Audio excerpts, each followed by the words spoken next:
Oke, kembali lagi kita belajar tentang perpajakan ya. Nah, ini materi ekonomi kelas 11 IPS. Nah, ini kita membahas tentang perpajakan. Mungkin sering kalian dengar tentang pajak atau kata pajak itu sendiri ya, tapi belum memahami sebenarnya apa yang dimaksud dengan pajak itu sendiri. Nah, hari ini kita akan belajar tentang pajak. Apa sih yang dimaksud dengan pajak? Kita bahas pengertian pajak ya. Apa sih yang dimaksud dengan pajak? Pajak adalah kontribusi wajib kepada negara yang terutang oleh orang pribadi atau badan yang bersifat memaksa berdasarkan undang-undang dengan tidak mendapatkan imbalan secara langsung dan digunakan untuk keperluan negara bagi sebesar-besarnya kemakmuran rakyat. Nah, di sini dapat kita simpulkan, pajak adalah kontribusi wajib kepada negara. Artinya, kamu mau tidak mau harus bayar pajak itu sendiri, ya. Dan bersifat memaksa. Artinya, ketika kamu tidak bayar pajak, kamu bisa dikenakan sanksi, kamu bisa dikenakan denda, bahkan bukan hanya bayar pajak, tidak bayar pajak aja, bahkan kamu tidak lapor SPT pun, kamu bisa dikenakan denda. Nah, itu pengertian dari pajak itu sendiri. Terus apa saja sih fungsi dari pajak? Mungkin kalian hanya selama ini menganggap, wah, kok saya bayar pajak tapi nggak tahu apa fungsi dari pajak itu sendiri. Nah, fungsi pajak yang pertama adalah fungsi budgeter atau fungsi anggaran ya. Nah, ini adalah fungsi utama dari pajak. Suatu fungsi di mana pajak dipergunakan sebagai alat untuk memasukkan dana secara optimal ke kas negara ya. Alat untuk memasukkan dana secara optimal ke kas negara. Artinya pendapatan atau penghasilan atau pemasukan dana ke kas negara paling banyak itu didapatkan dari pajak ya.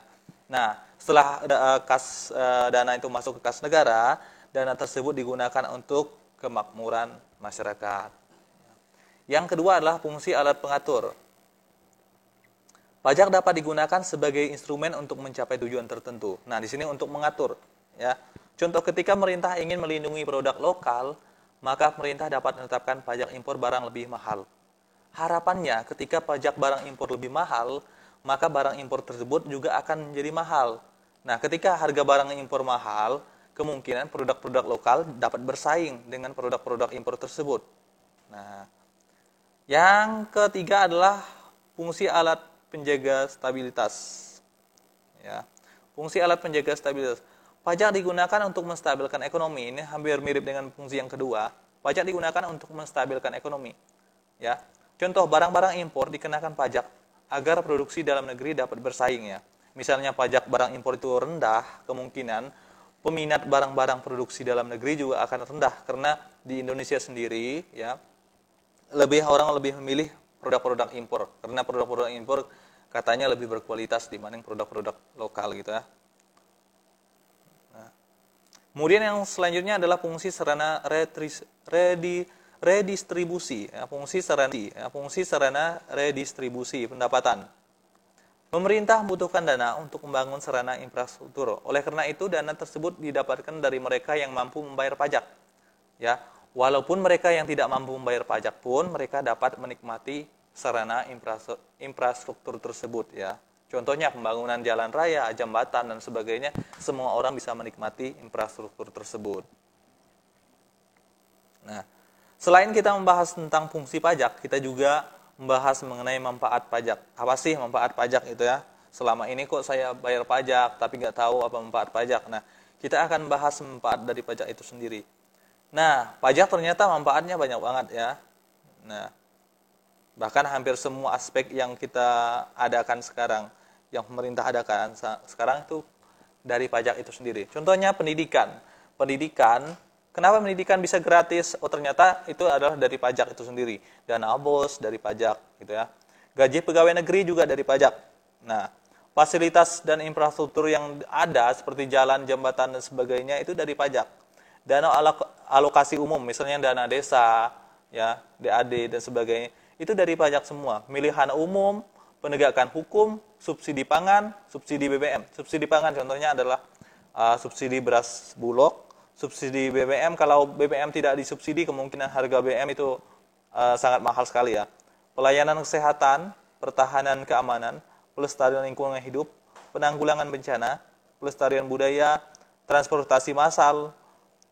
Selain itu menyediakan biaya listrik yang relatif terjangkau bagi masyarakat ya. Ya, ini disubsidi juga ya listrik ya. Nah, menyediakan biaya listrik yang relatif terjangkau bagi masyarakat. Nah, selain kita membahas mengenai manfaat dari pajak, kita juga membahas tarif pajak itu sendiri ya. Nah, di sini yang pertama kita bahas adalah tarif pajak profesional. Tarif pajak profesional. Tarif yang tetap atau sejenis untuk setiap jumlah penghasilan ya. Nah, jika penghasilan kecil, jumlah pajak kecil. Sebaliknya, jika penghasilan besar, jumlah pajak juga besar. Seperti itu ya. Nah, kemudian tarif progresif. Penetapan tarif pajak semakin besar jika penghasilan bertambah. Ya. Jika pendapatan semakin besar, tarif pajak menjadi semakin besar pula. Seperti itu ya. Nah, tarif pajak degresif. Nah, tarif pajak semakin menurun jika penghasilan semakin bertambah. Nah, ini kebalikan dari progresif tadi. Jika pendapatan semakin besar, tarif pajak menjadi semakin kecil. Seperti itu. Kemudian tarif pajak tetap. Tarif pajak tetap, jumlah pajak tetap berapapun jumlah pendapatan, ya. Nah, besarnya pajak dikenakan jumlah tetap dengan jumlah rupiah tertentu, ya. Jumlah pajak tetap berapapun jumlah pendapatan yang kita miliki. Beda dengan tarif pajak profesional tadi ya. Ini agak beda ya. Nah. Kemudian perbedaan pajak dengan pungutan resmi lainnya. Apa saja sih yang menjadi perbedaan pajak dengan pungutan resmi lainnya? Ya mungkin, ini pajak atau pungutan resmi sih? Gitu kan. Nah, mungkin kita sering bertanya seperti itu. Nah, yang pertama itu dasar hukumnya. Kalau pajak, dasar hukumnya, pemungutan diatur berdasarkan undang-undang. Ya. Adapun pungutan resmi didasarkan pada peraturan pemerintah, peraturan menteri, atau pejabat yang lebih rendah. Itu ya. Itu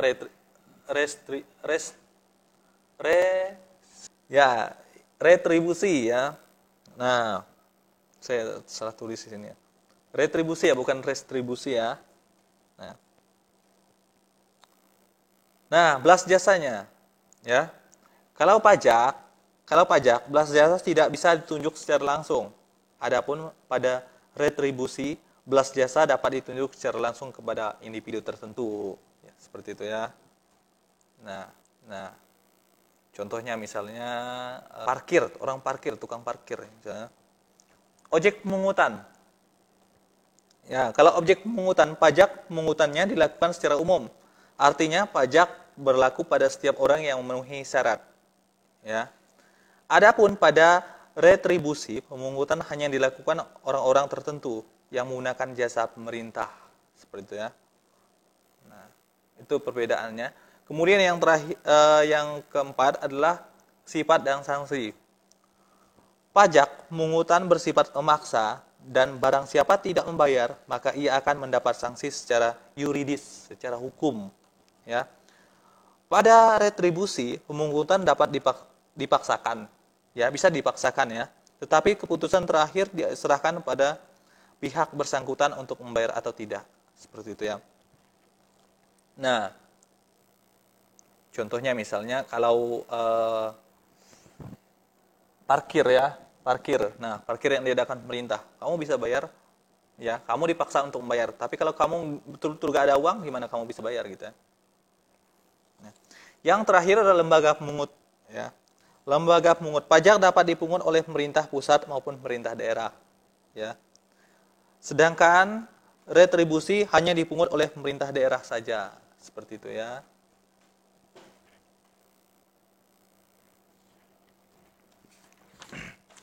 Oke, selanjutnya kita akan bahas tentang asas pemungutan pajak.